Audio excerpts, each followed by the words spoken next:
Well, hi again, everybody, and welcome to another episode of 100 Yards of Football. I'm Harper LaBelle, along with Logan Landers, our producer and engineer.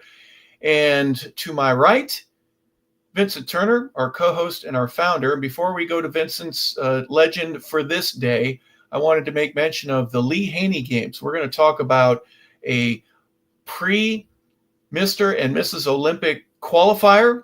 It's a bodybuilding competition. There is a weight training competition with a deadlift. There's a dance competition, cornhole for having fun, and a Fit Kids competition as well. If you'd like to learn more about the Lee Haney Games here in Atlanta, go to the LeeHaneyGames.com for all the details. You can get tickets to watch, or if you want to participate.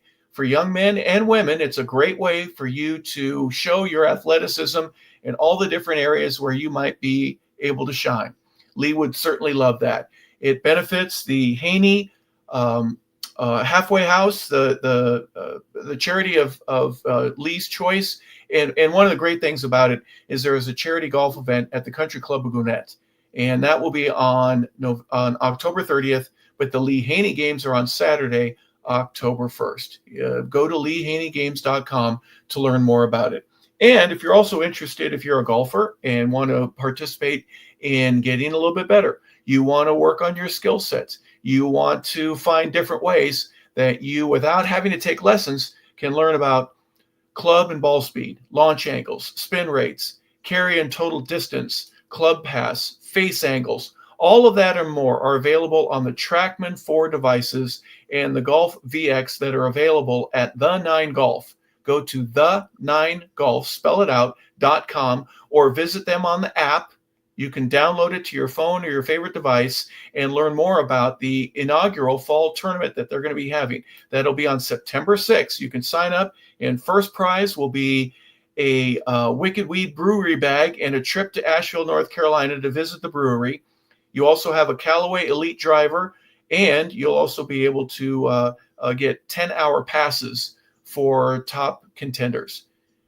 The 9 Golf, the place to be. Golf indoors. You don't have to worry about the heat or the cold. The weather is never a factor. You can be with your friends, your family, and soon enough, online virtual golf, playing somebody all across the world will be a capable way for you to enhance your game. So the9golf.com, visit them. And if you have any questions, go to info@the9golf.com to learn more.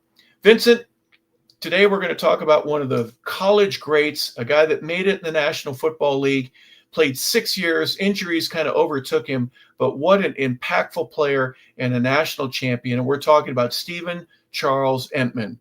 Amazing career, and thank you again for bringing up to my mind one of these guys that, well, gosh, I haven't thought about him in a while. Let's look and honor him for all the things that he was able to do. Go Huskies. Outstanding football player.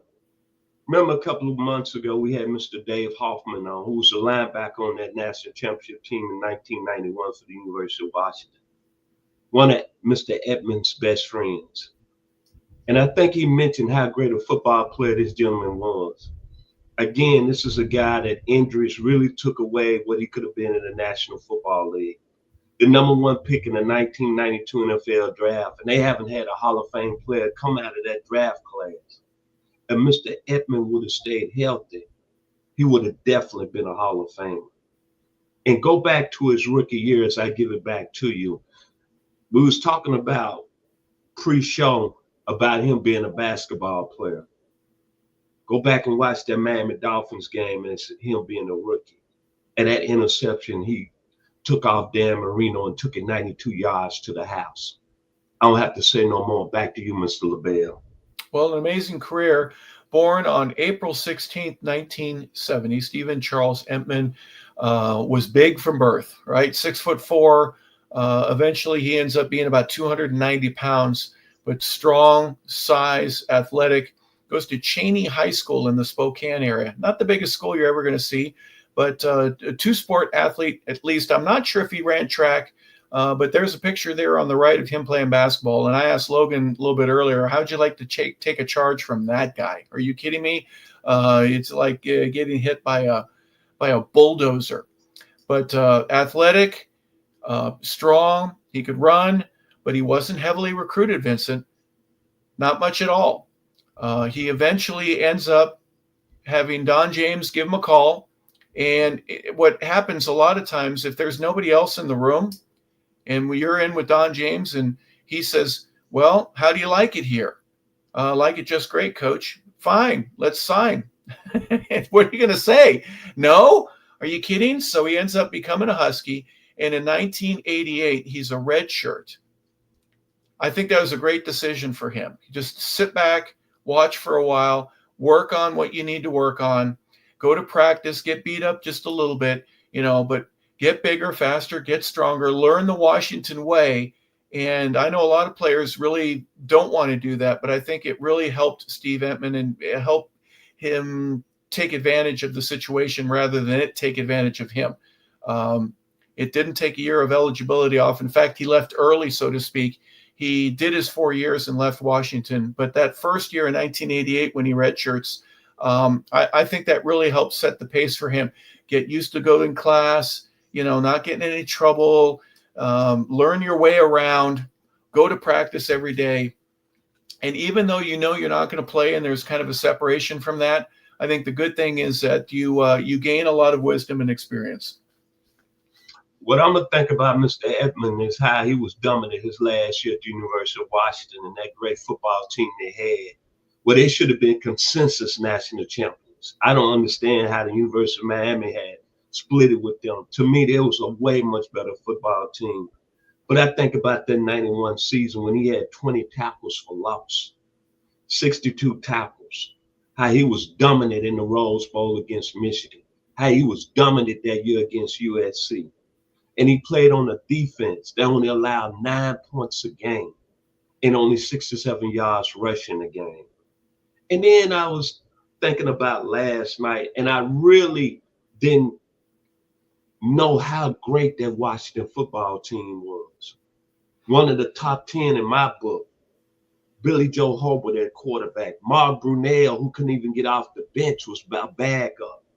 Ed Cunningham, one of the best safeties in the country.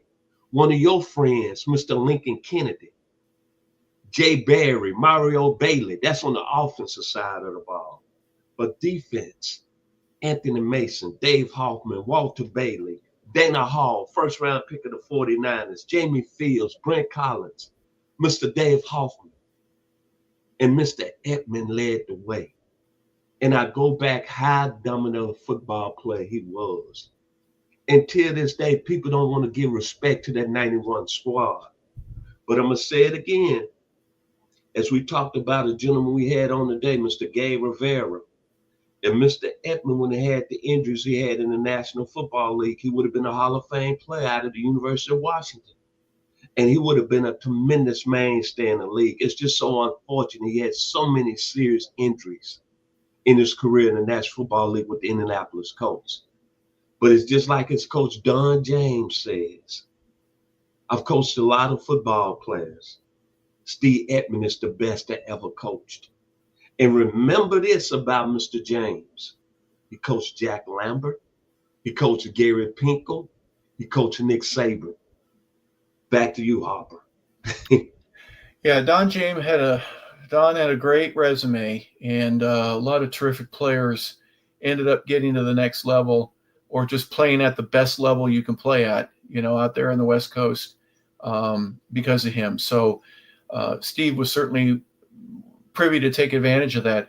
And Washington was having some tough years. His freshman year, 1988, they go 6-5. They end up going 3-5 in the conference. So every one of their losses that year was a Pac-12 loss. And they struggled a little bit. So he ends up redshirting. In 1989, Steve is a freshman. They go 8-4. They were 5-3 of the conference. They opened up with wins against Texas A&M and Purdue. They end up losing 3 in a row. They lost to Arizona. They're in Tucson. They lost to Colorado, and they started developing a rivalry there with the Buffs that ended up, I think, helping them in terms of their national championship status. They were a marquee school to play against. They lose against SC, so they start out 2-0. They're 2-3, but they end up going 8-4, and they win the Freedom Bowl game in Anaheim, California, against the University of Florida.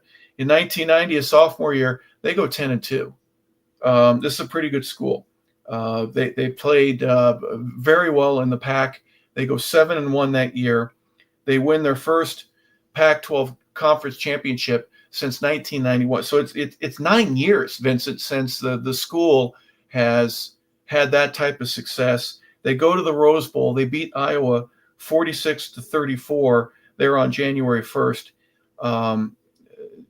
Two losses that year. One was to Colorado. They went to CU on September 29th. They lost 20-14, and then they lose a home game 25-22 against UCLA. But Vincent, if you're asking me, I think the names that you mentioned, the Brunels and the Hoffmans and the Halls and the Emtmans that are a part of this, the Kennedys, the really good players. I think they started to get a feel and look around the room and go, if we don't mess this up, guys, and we kind of focus and get along together, we got a chance to do something special here. You know what I mean? They went from 8-4 to 10-2, and then they go into that national championship year. And they don't know if they're going to win the national championship, but they know that they're going to start the season ranked high enough at the beginning to where if they start winning a few games, they got a chance for it. And I think everything came together like a perfect storm. The focus, the intensity, the talent that you need, and then just being in the right place at the right time and all that hard work paying off.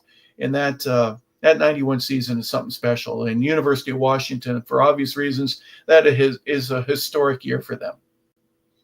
Go back to the 91 season. They played Nebraska the second game of the year. Nebraska comes in ranked number 9 in the country. And remember, Nebraska got up on them in the third quarter, I think. I can't remember the score. But this when the University of Washington fortunes changed. They scored 27 unanswered points. And I remember that game, Jay Berry, they star running back, had an 81-yard run that really, I want to say, end the game and close the door. And from that standpoint, they played flawless for the rest of the year, on both sides of the ball. But their defense really took over. And I remember when they played SC, they dominated Todd Milovich. I remember when they played Washington State, how they dominated Drew Bledsoe, who ended up becoming the number 1 pick in the next year's draft, the 93 draft. And then in the Rose Bowl, Desmond Howard had won the Heisman. And really, even though Michigan had lost a game or two, people were still picking Michigan to beat them in the Rose Bowl. But all I can say is that the Huskies came to play that day. And all I remember is Mr. Emtman being dominant on the defensive line in the one play. It gets, I think, dark at night in the Rose Bowl when it's playing. And I remember Billy Joe Hobart throwing that 38-yard strike to Mario Baker. And he catches that touchdown and he does the Heisman pose. And then I look over and they show the Washington bench. And all I'm getting roses is Mr. Emtman is like this. The Husky Nation has arrived, baby. As Mr. Dave Hoffman told us on his interviews with you and the great information y'all provided, the Husky program has arrived. Until this day, them players from that squad are still beloved in Seattle, Washington. I wish I was a Husky now. Back to you, Hoff. Yeah, it doesn't matter when you're in the purple uniform or the white. You play well, and they respect and love their team so much. They're in Seattle, and they definitely put it all together. You mentioned that Nebraska game, of course, playing against SC, the UCLA competition that they had, winning the Apple Cup, everything that came together. A little bit of controversy, as you mentioned earlier. You know, we're undefeated, and we got a split with Miami. But Miami had a great team as well. Here's one of the things that really captured my attention. Jim Lambright was a defensive coordinator at the University of Washington for all those years that Emtman was there. So he was pretty used to having that same type of the banter, the teaching methods, the expectations for years. I didn't realize this, but Keith Gilbertson in that 91 team was the offensive coordinator for the Huskies. That was his first year there. Gary Pinkel had been with Don James since Kent State. And Gary ends up leaving, and Keith Gilbertson does. And they didn't skip a beat. That's how good the talent was. You get a new guy. It doesn't matter who's calling. Vincent Turner and Logan Landers and Harper LaBelle could be calling the plays. And okay, yeah, we're going to get a first down with that. And we're going to get a touchdown 3 plays later. They had speed. They had talent. They had the heart and desire. I think that more than anything, they wanted to win. And Steve Emtman was one of those guys that I think was a motor that was dependable. I mean, you look at the size of him. He's 6'4", he's 290, give or take. He's got a 36-inch waist. Are you kidding me? He's strong as can be. Look at some of these pictures where it's just all arms and bodies flaying all over you. You couldn't block him. That's the thing. You had to know where number 90 was if you were playing on offense in a different colored helmet. You had to know where he was because he was going to wreak some havoc. And what an amazing college level player, just an explosive guy, and made it easier for everybody else. Not every single play was a blow up and a tackle for loss, but he averaged 2 a game that season, Vincent. That's what makes this so interesting is that, he and the others just were bandits. 12-0. Obviously, they're 8-0 in the conference, and they play Michigan. They win a national championship. That game is over. They got to go back to Seattle, and now he's got to get ready for the draft. And oddly enough, a horrible Colts team, 1-15, ends up with the first pick in the draft. They also had the second pick that year, but they end up Bob Irsay and Ted Marchibroda and the general manager, player personnel staff. They put, everything together. And Rick Venturi was the defensive coordinator. Francis P. was a defensive line coach. They all go, let's work this kid out. Let's see what he's got. We can pick anybody on the board. We're the only team that can do that. And they end up getting him with the number 1 pick overall there after having a horrible 91 season. The 92 Colts end up rewarding Steve Emtman with a contract after being number 1 draft pick. Like I said, injuries kind of derailed his career. It's unfortunate because he's one of those players, again, I think if it wouldn't have been for injuries, we're talking about a Hall of Fame player. And the only play that sticks in my memory, I went to my computer last night and pulled up that 92-yard interception return he had against the Miami Dolphins and Dan Marino, where he jumped up at the line of scrimmage and came out of that pack and took it all the way down the sideline and outran everybody. And the guy was athletic, outstanding football player. It's so unfortunate. And you've been a player at a high level, Harper. So injuries can end your career real quick. And he had several devastating injuries. And he finally decided to retire. But I'm not going to take away from him being a football player. I got ultimate respect for him. As I said before, if he wouldn't have had the injuries in his career in the National Football League, he definitely would have been a Hall of Fame player. Anybody that's a consensus All-American at the defensive tackle position and 4th in the Heisman Trophy, your last year at Washington, and you win a national championship, you get ultimate respect on my level. Because when you play in the trenches, you don't get a lot of respect. You don't get a lot of love. But when you impactful, especially at the D tackle position, that's saying something a lot about you as a player, in my opinion. Only speaking for myself. And this gentleman right here on the screen, Mr. Harper LaBelle, can back it up because he played 11 years in the league. We just not somebody that come out the streets talking. Back to you, Harper.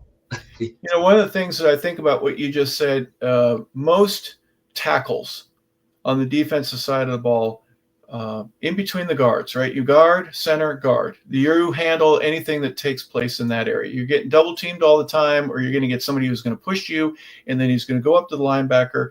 You have to maintain that area.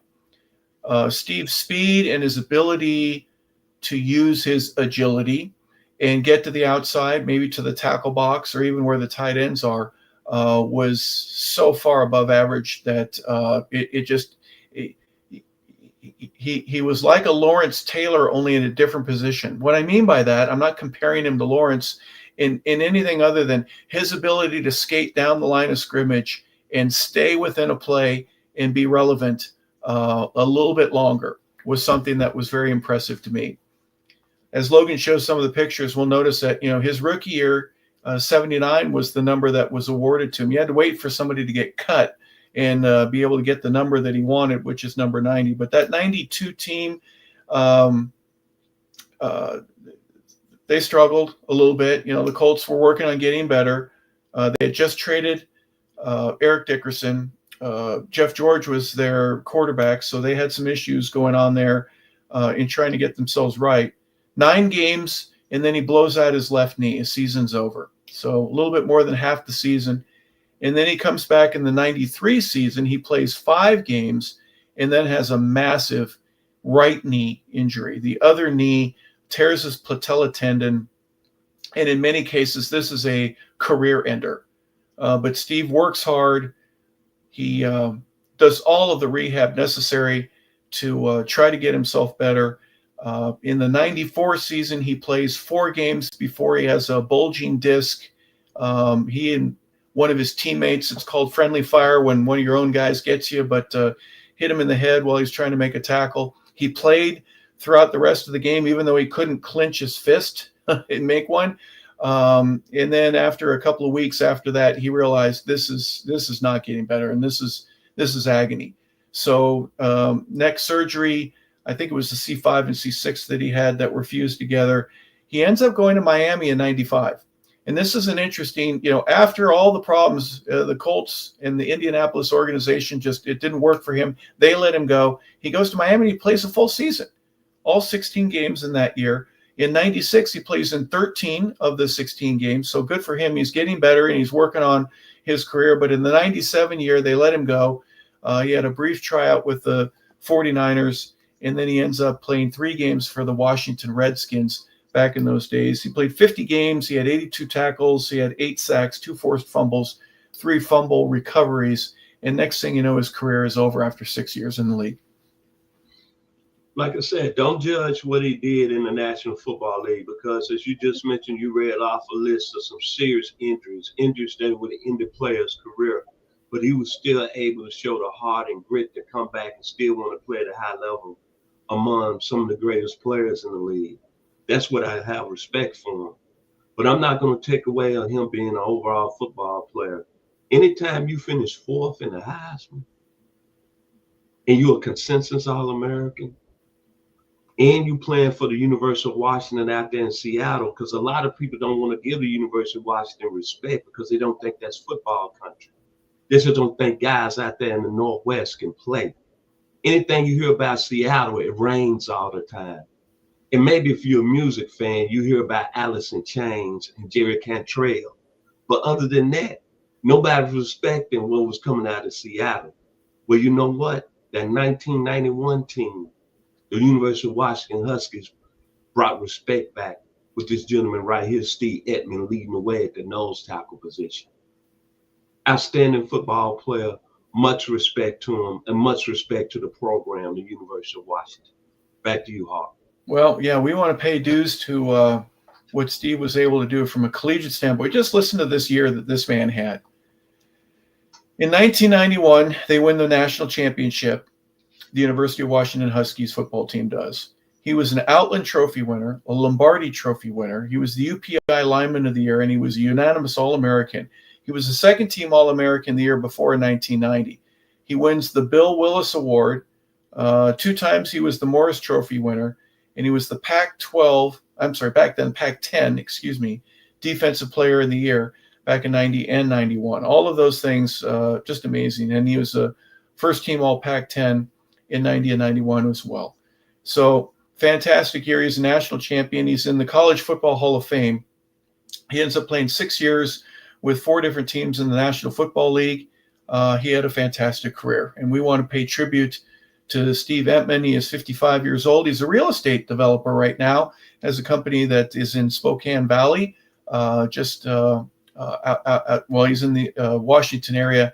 And if you're looking for a chance to do business with him, I'm sure he'd be welcome to visit with you and talk about some of the great times that he had as a University of Washington Husky. So, Vincent, final thoughts before we go here today. Outstanding football player at the D tackle position out there in Seattle, Washington. home of some of the greatest rock bands ever.